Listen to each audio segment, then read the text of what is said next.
আগতে মই বহুত ভাল আছিলোঁ ন তোমাৰ বাবে। সেইবাবে তুমি বহুত মৰমো কৰিছিলা, মোৰ ভাল লাগিছিল। কিন্তু আজিকালি কি মই বেয়া হৈ গ'লোঁ? সেইবাবে ফোন কৰিলে ৰিচিভ কৰিবলৈ সময় নোহোৱা হ'ল তোমাৰ। বিচাৰিছো কাষৰতে সদায় তোমাক, খোলা শিকিব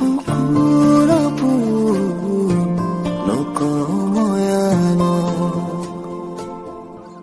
ফুলিব দিয়া